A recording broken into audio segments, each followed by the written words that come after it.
Anticipation has a habit to set you up for disappointment. Alex Turner shouted loudly as he introduced the band's debut album, "Whatever people say I am, that's what I'm not." 17 years ago. What a way to start an album, right? An album that would change music forever, and change music for me indefinitely. Well, one thing's for sure, Arctic Monkeys never disappoint when it comes to headline shows, especially Glastonbury Festival. And as anticipation builds for Glastonbury, with it being, 2 months away, maybe less now, one of the most anticipated acts is obviously the Arctic Monkeys, who are set to headline the festival for the third time. The third time, people. The third time. 3 times. That's absolutely mental. It's just crazy. It's just unheard of in the music industry. I mean, most bands are lucky to headline Glastonbury once, and most never will. Their past 2 headline shows, firstly in 2007 with Favourite Worst Nightmare, and then again in 2013 at the start of the AM album cycle, were both roaring successes. I mean, the 2013 performance for me is pretty legendary, and I think it's widely regarded in the fan base as one of the best performances that the band have ever done, ever. And at this point in their career, I don't think it's an overstatement to say that the band will go down in history as one of the best British bands of all time. Fast forward to the present day, and the band have become rock and roll royalty, known for their electrifying live performances and indie rock bangers. The band have become somewhat of a national treasure, as well as festival favourites and regular headliners of festivals across the world. So, given it's the third time that the band are headlining Glastonbury Festival, what can we expect from Arctic Monkeys' headline set this time around? Hit that like button down below if you are as excited and hyped as me for Arctic Monkeys' headline set. Now, I want to talk potential set lists, surprise collaborations or special guests, and stage production. Let's cover off the set list first though.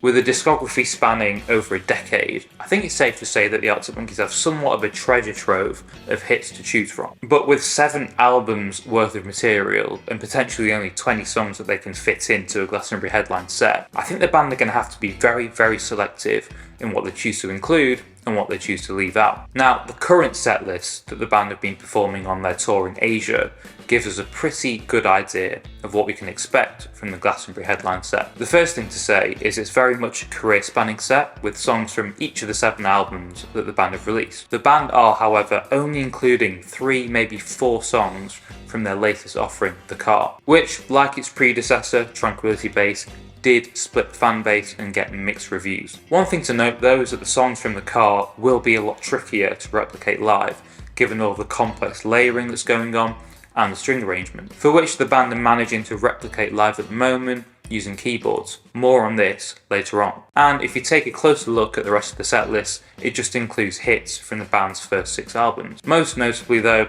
I think, as most people would suspect, the album that takes up the most real estate on the set list is AM, with 6 out of the 21 songs from that album. But back to that difficult decision on what to include and what to leave out. When you actually stop to think about how many hit songs the Arctic Monkeys have had to drop from their set list in recent years to make space for the new ones, just wow. I've got my phone here and I'll just read from the list that I put together of all the songs that the band currently no longer play live. So like these songs aren't even in rotation. The band have straight up dropped them from the set list. Fluorescent Adolescent, When the Sun Goes Down, A Certain Romance, Dancing Shoes, Mardy Bum, This House is a Circus, If You Were There Beware, Old Yellow Bricks, My Propeller, Dance Little Liar, She's Thunderstorms, Brick by Brick, Black Treacle, Hellcat, Pal Driver Waltz, Suck It and See, One for the Road, which has recently been dropped also. Not sure if that one's in rotation. As has number 1 Party Anthem, that's been dropped more recently. Star Treatment was dropped for just after 1 album cycle at the end of Tranquility Base tour. Ultra Cheese, that's been dropped as well. That's actually mental. Like the actual quality of the songs that have been dropped is just crazy. Like, that's a whole another headline show there, people. And I bet other bands would just kill to have that set list. And to think that these are songs that the band have dropped to make way for other more popular songs is just crazy. So, given that's the case, what can we expect from Glastonbury? Well, given it's the band's 3rd time headlining the festival, 3rd time, I think they have to do something a little bit special. And for me, it simply can't just be the usual set that they've been playing. And what I think they'll do is resurrect some fan favourites, especially for the Glastonbury Headline Show. In 2013, for example, we saw Alex Turner do an acoustic stripped back version of A Certain Romance, as well as an orchestral version of Mardy Bum. This time around though, I think it'd be great if the band included some songs that they haven't played in a long, long time.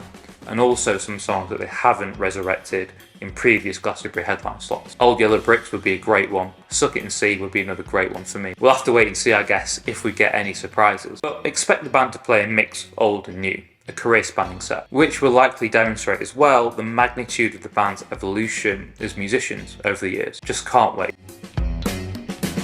So, Arctic Monkeys are known for their dynamic live shows, and their third Glastonbury headline set is likely going to be no different. One thing that the band do like to do though, is to bring out a special guest for a song or two. Their first ever Glastonbury show, all the way back in 2007, saw Dizzy Rascal come on stage and sing Temptation Greets You Like Your Naughty Friend with the band. I bet you forgot about that one, didn't you? And for any of you Generation Alpha fans out there born after 2010, yes, I know it's very hard to believe, but the Arctic Monkeys did do a song with Dizzy Rascal. What a world we live in, eh?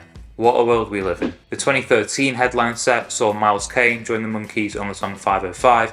Again, not really any surprises there. Kind of seems like every Monkeys headline show isn't complete without a guest appearance from Miles Kane. But what about this year? It's quite an interesting one, right? Because the Monkeys haven't really collaborated with any other musicians in the past decade. You know, there was no collaboration on the Tranquility Base album, and as with The Car, no collaborations on any of the songs with any other artists, even on the B-sides. But obviously the biggest change since the last time Arctic Monkeys headlined Glastonbury is that the band now tour with an extended band. Now I'm going to make a separate video about all of this in the near future, covering off exactly who these extended members are and what their role is. But in a nutshell, since the Tranquility Base era, the band have been touring with 3 extended members. Post AM, all of Arctic Monkeys songs slowly become more and more complex and more layered and require more parts to be played live. So apart from Miles Kane and the extended touring members, I don't really know who else could make a guest appearance live. I don't know, that's just my opinion, but let me know in the comments down below if you guys think I'm missing something, and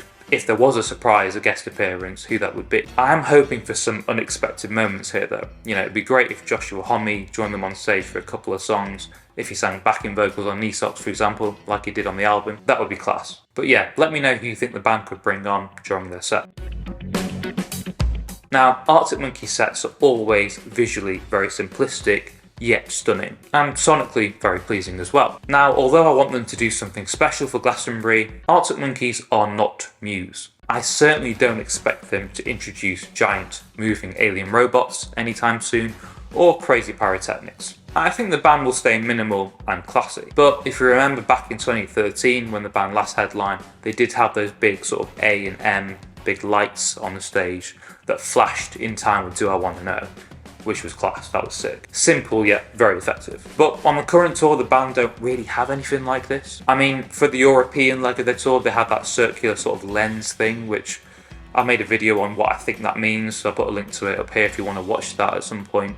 But during their Asia tour, they haven't really got anything. They've just got a curtain and some lights on it. I mean, they're touring the album, The Car, right? Surely they should have a car on stage with them or something like that. At least for Glastonbury anyway. I don't know, I just think they've got to do something a bit more special, and who knows, maybe they will do something like that for Glastonbury. Maybe they've got something up their sleeve. You'd hope anyway. Moving on, I did mention previously that the band now tour as an extended band. And sonically, this just sounds amazing live because you've now got the introduction of keyboards, additional vocal harmonies, and additional percussion. The thing I like the most about this though is how the band have reworked the sound of old songs to fit into their current set and the current era. I don't see many bands doing this, to be honest. Seeing most bands throughout their career sometimes gets a bit old because when you go and watch them live and you watch them play some of their older material, they just play them the same way that they've played them for like 10 plus years, and it just gets a bit boring. Not with the Monkeys though. With keyboards and breakdowns and harmony sections added to some of their older songs,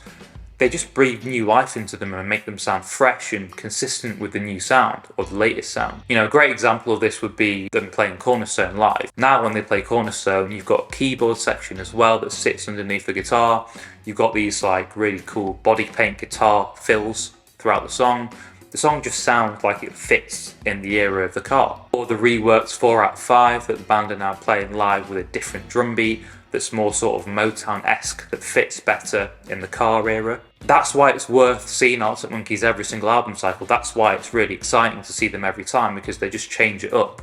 There's never a dull moment, and the show is always different. But by far the biggest thing that I'm excited for, and I'm praying for more than anything else is a live orchestra. I mean, the band's latest album, The Car, is basically just a big string section. Like, for most of the album, the actual band's instruments, so the actual four-piece, so the electric guitars, the bass, the actual drum kit, not the percussion, but the drum kit, sort of takes a back seat, pun intended, and the strings are actually at the forefront of the song. So naturally, even though the band have been using keyboards to replicate that sound live, I just want to see a live string section to do it properly. Back in 2013, they did have a small string section on stage with them, to be fair to the band, for songs like Cornerstone and Mardy Bum. But I would like to see the band take things one step further for this show. I also just want to hear songs from The Car like the band intended. Like, I just want to hear the songs as they probably were recorded in the studio with the live string section. And who knows, if they do intend to have a live string section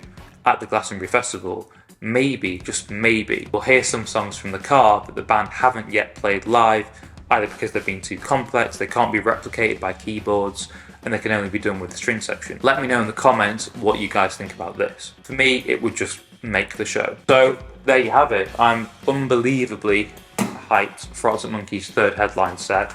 I think it's going to be another unforgettable headline show, as you could probably expect me to say. And I'll actually be there in person this time, which will make the whole thing just way more special. And because it's my first time going to Glastonbury, if any of you guys have been that have any tips on where to camp, what to do that's not music related, just let me know in the comments down below. It would be much appreciated. But yeah, I've heard great things. I just hope that the weather is decent, because you know what England's like.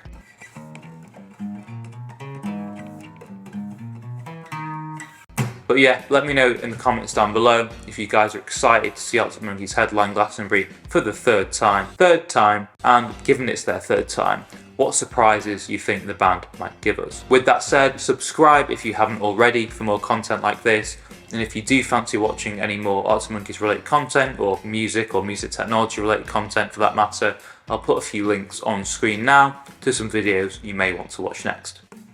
And yeah, I'll see you in the next one.